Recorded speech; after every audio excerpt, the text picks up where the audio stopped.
In this video, I'm going to talk all about my experiences with the new Ork Codex. Okay.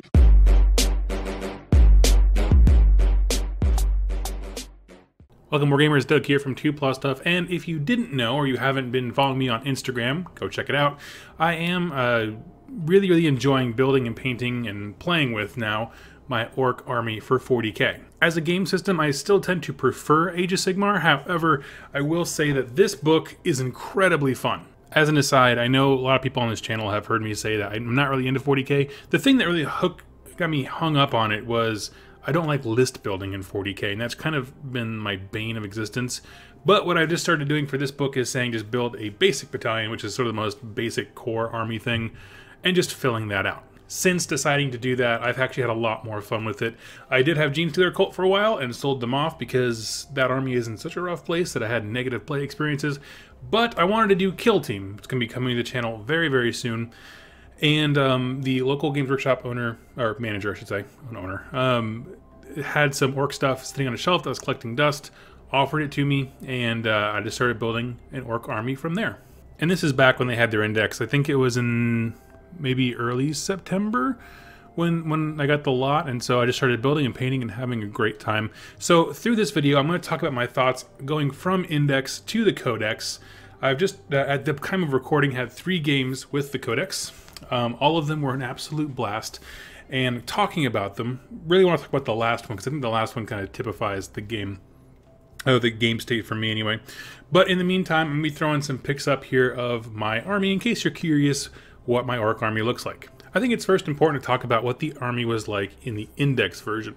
Going over my collection briefly so you can know the kind of games I was playing, it was always between 1,000 and 2,000 points of game level, just to give you an idea. Usually more towards the 1,000 to 1,500 size for my local game store. And it was mostly centered around 60 boys, so 2 units of 30 boys. I had no real vehicles. I had 3 Def Coptas, a couple Killicans, I had 5 Killicans to be exact, a couple War Bosses, and a Weird Knob Shaman, borrowed from my Iron Jaws army, and that is pretty much it. And so basically my strategy was just be very aggressive with the 2 units of boys, and then everything else behind them was about either supporting them, meaning the War Boss gets them run and charge, or tries to do scenario play. So the boys are going to go tie up the enemy army, and the other guys will hang on to scenarios. This actually worked out pretty well. I won more games than I lost with the Index army, so I don't think that they were in as rough a place as, say, Gene Stealer Cults. To that end, though, the last Index game I played was against Death Guard, and I remember there was a moment where in one of my opponent's turns, it was a great, fun game. His name is Max, he's a friend of the channel, and he was playing a bunch of stratagems in one phase, and it had like a cool grenade trick that the Death Guard can do. And I just remember like looking at the table going, I want to be able to do fun stuff like that. And so I got very excited for the Codex coming out, which I wasn't gonna like grab immediately, but after seeing that, I was like, that sounds like so much fun. And so the book came out, and I snagged it for myself. Of course, on the channel, if you haven't seen the review, I did get a copy of Speed Freaks early, so I already had 2 new vehicles. The Shock Jump Dragster, which is the Formula 1 car, is my absolute favorite. I really like that one. And so building those up, and went out and bought trucks. Trucks galore. I have 2 trucks now to transport stuff. I have a ton of knobs, and so just wanted to try and test out things. So I'm going to talk to you about my first game and why that was a huge deal. Unfortunately, I didn't grab a ton of pictures because my phone was dying and I was waiting for an important phone call, but I do have this one here, and I will tell you it was an absolute blast. I played a great local player who brought in all Primaris Space Marine army with 2 units of aggressors in the back, full to the brim with DACA, a huge unit of Hellblasters, and a lot of intercessors, and a full complement of leaders to support them with all the reroll things that Space Marine heroes can do. Seeing as though my entire army is painted generally black with green, obviously, skin, I decided to go ahead and play them as Goffs because I wanted to see what that was like. If you're unfamiliar, the Goff special ability, if you go with that clan culture, is basically DACA DACA DACA. So it is, DACA DACA DACA is in the shooting phase. Each time you roll a 6, it auto hits and it generates another attack. Okay? And generating attacks that are generated cannot generate more, so it kind of stops there. The Goff culture is the exact same thing, but for melee, so you get to do both. Keep in mind that if you have 30 boys in combat, their pistols can still get daga daga daga, all that kind of stuff. So it's a lot of amplification based on how many dice you roll. Now here's the thing. There are a lot of context in Age of Sigmar as well where that ability exists, where it's if you roll a 6, you get an additional attack. And that doesn't, for some reason when I read that, it doesn't strike me initially as being so insanely good. But then when I played it, I made so many more shooting attacks. I made so many more melee attacks. One really fun story was I had a unit of knobs. It was a unit of 10. I had 2 power claws and the rest were just chugga and slappa, you know, whatever, basic dudes. But basically the power claw guy, I spiked my dice and they rolled 3 6s to hit. So when it was all said and done, he actually landed and wounded with 5 power claw attacks, even though he only has an attack profile of 3, which is pretty cool. Of course, your results may vary, but it was a lot of fun in the moment. Basically, how that game went down was I had a unit of 30 boys in the teleporter. Another unit did the jump with my weird boy, launching them across the table, basically into his back line. And then all the truck with the knobs in it and the dragsters, the 2 vehicles, some speed freaks, just went up the center. And basically the jaws clamped down on turn 2 and I was able to wipe out just about everything on the table. No first turn charges, nothing like that, nothing super meta-y, nothing game abusing, nothing like that. It was, I think, exactly the way the designers intended it to play, and it was awesome. I'm going to bring up a few stratagems that really meant the difference in my gameplay. By far the most fun one was Scar Boys. If you don't know, it's a Goff specific one, and basically for the low price of 1 command point, you pick a unit. This is when you're kind of doing your list building phase, if you will. You're going to pick a unit of boys and they go to strength 5 instead of 4.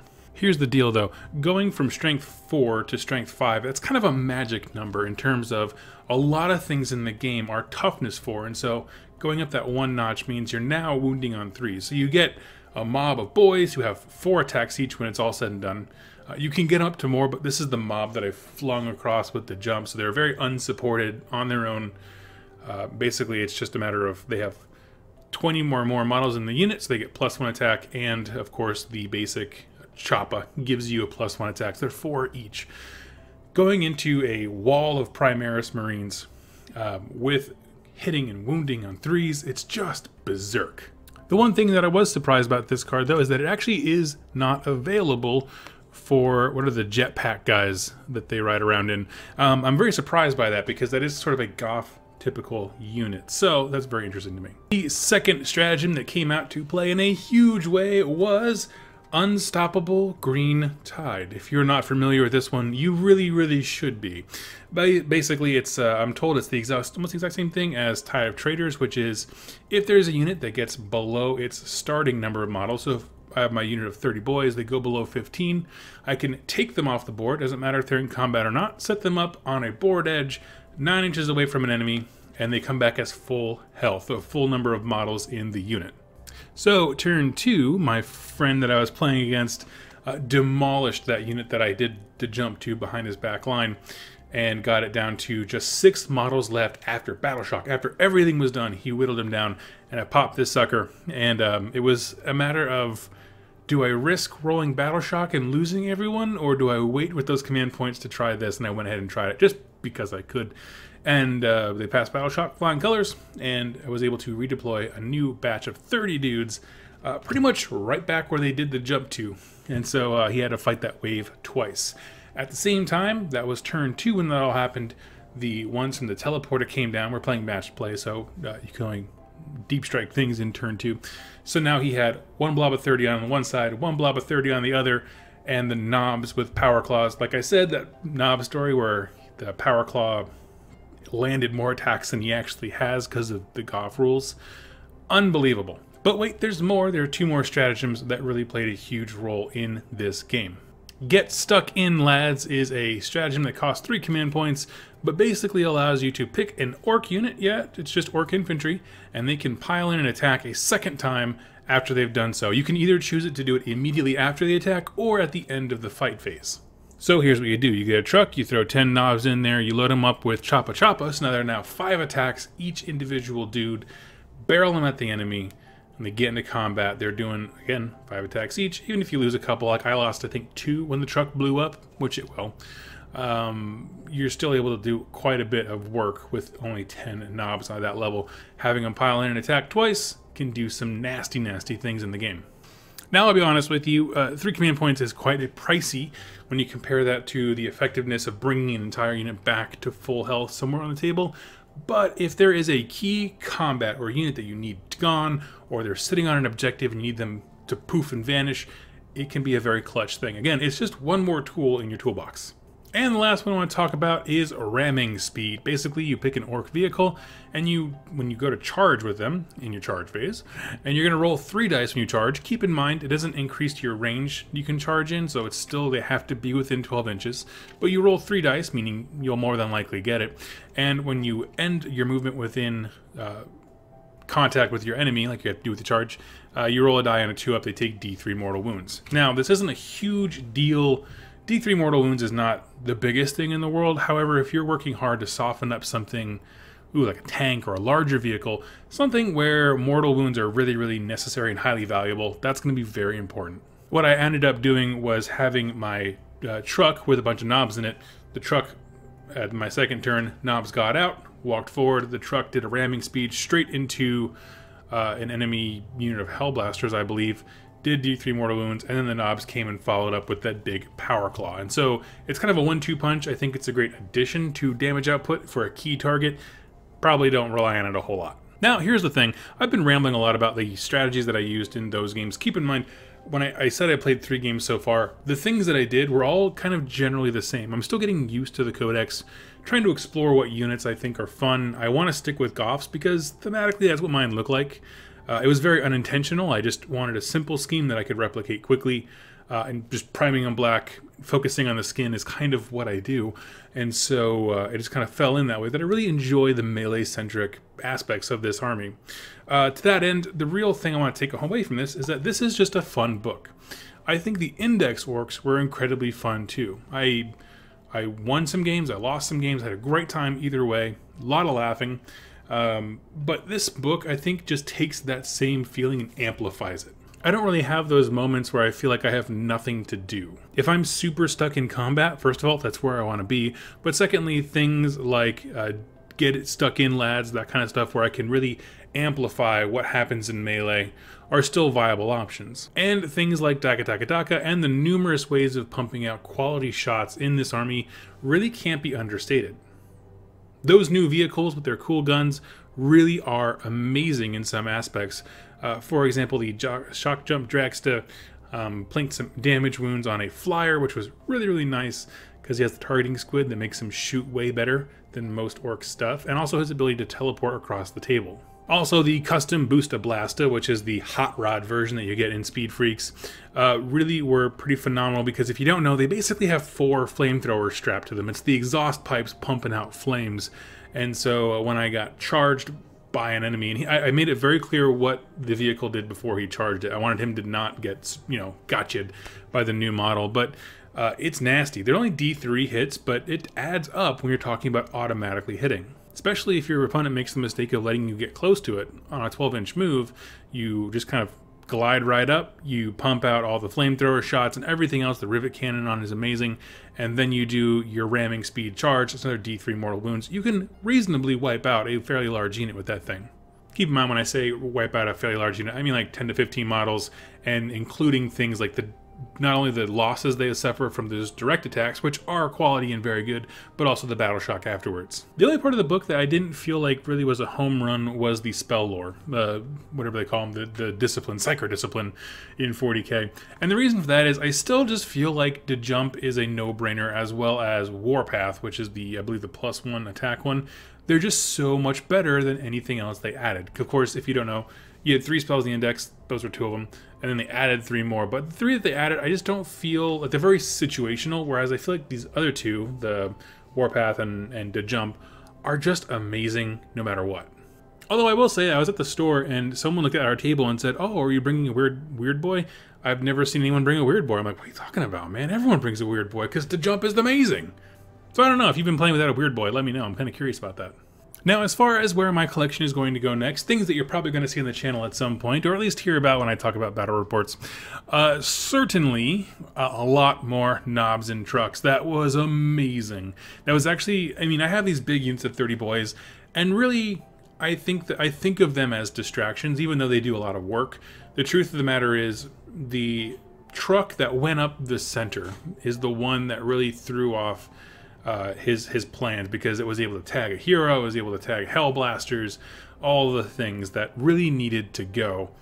That unit right there was amazing at. I had in box at the time, I hadn't taken the shrink wrap off, a Dakajet. And I was kind of on the fence. I'm like, I don't know if I want to play a Dakajet.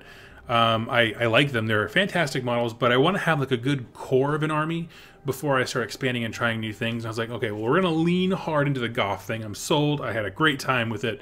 The knob with a power claw that landed 5 attacks when he starts with 3. Sold it. What do I want to do? So I actually traded that in for store credit at Games Workshop and walked away with 3 boxes of the jetpack guys, which, let me just tell you, this is one of the coolest kits Games Workshop puts out because of the sheer customizability of it. And I built those up while we were doing our last, while we were forging, just sit and hobby hangout. Absolutely blast of a unit. I'm going to say this, I'm going to lean heavy into power claws because I just think aesthetically they're the coolest things in the game. As far as that goes, probably I have enough stuff to do 2 more trucks, so 3 total. I want to be able to load them all up with knobs, have my 2 huge blobs of 30 boys, and then my unit of quick aggressive jetpack dudes. I forget what they're called. Storm Boys, that's what they're called, Storm Boys. I got 15 of those guys, and of course my leader who I customized with a power claw and a fun little garrote riding shotgun on him. I like that. So yeah, they're gonna see a lot more of those. I really want to be aggressive in melee, which is something I feel like, here's the thing about melee and bringing it back to AOS, which is kind of generally what the channel is about.